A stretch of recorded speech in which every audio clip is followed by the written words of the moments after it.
আসসালামু আলাইকুম, কি অবস্থা সবার? এই ভিডিওতে আমরা আলোচনা করব গুগল ম্যাপস নিয়ে। তো আমি সর্বপ্রথমে আমার পেজটাকে টাইটেলটাকে হিট করে নিচ্ছি। তো যাই হোক, এখন আমরা গুগল ম্যাপস নিয়ে আলোচনা করব।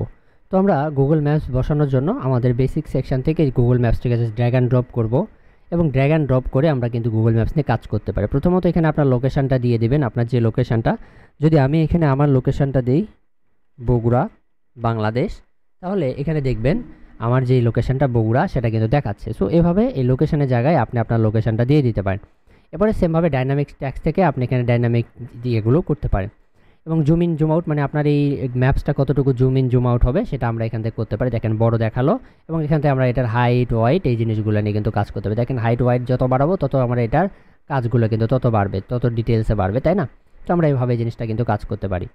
তো এরপর আমরা যদি অ্যাডভান্স ট্যাবে যাই, আমরা অ্যাডভান্সে গেলে গুগল ম্যাপসের নর্মাল এবং হোভার দুইটা অপশন পাবো, এবং দুইটাতে জাস্ট একটাই অপশন পাবো, সেটা হচ্ছে সিএসএস ফিল্টার।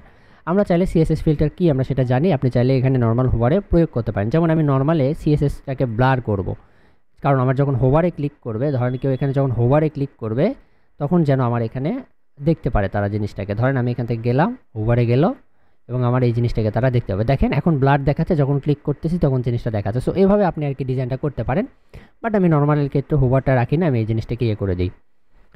ঠিক আছে, তো এটা গেল আমাদের গুগল ম্যাপসের কাজ। আপনি যদি কখনও গুগল ম্যাপস নিয়ে কাজ করতে চান, এইভাবে আপনি গুগল ম্যাপসটাকে কিন্তু করতে পারেন।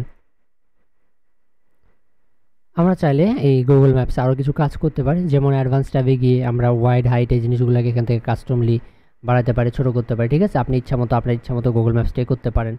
এই জিনিসগুলো আপনি দেখে নেবেন, আর কারণ আমরা এই টুলসগুলো নিয়ে আলোচনা করেছি। অ্যাডভান্স ট্যাব নিয়েও যদি আলোচনা হয় নাই, তো অ্যাডভান্স ট্যাব নিয়ে যখন আলোচনা হবে তখন এই জিনিসগুলো বুঝতে পারবেন। তো যাই হোক, আমরা যদি বর্ডারে এটাকে রেডিয়াস দিতে চাই, তাহলে আমরা এখান থেকে বর্ডারে গিয়ে রেডিয়াসটাকে বাড়াই কমাতে পারি। সো অবশ্যই দেখেন যে বাড়াচ্ছি কমাচ্ছি আমার চারিদিক দিয়ে কিন্তু কর্নার হয়ে যায়। সো এভাবে আপনি আপনার কাজটাকে কিন্তু করতে পারেন। তো আজকে আমরা আলোচনা করলাম সবচেয়ে ছোট একটা ক্লাস, যেখানে গুগল ম্যাপস নিয়ে। তো আমরা ইনশাল্লাহ নেক্সট ক্লাসে আলোচনা করব আইকন বক্স নিয়ে, এবং যেটা আমাদের বেসিক সেকশানে শেষ ক্লাসটা হতে যাচ্ছে। এখান থেকে আমাদের বেসিকের এই বেসিকটার কিন্তু শেষ ক্লাস হচ্ছে। এরপরে আমাদের প্রোর যে অপশানগুলো আছে সেগুলো নিয়ে আমরা ধীরে ধীরে আলোচনা করব। আজকে এই পর্যন্তই, সবাই ভালো থাকবেন।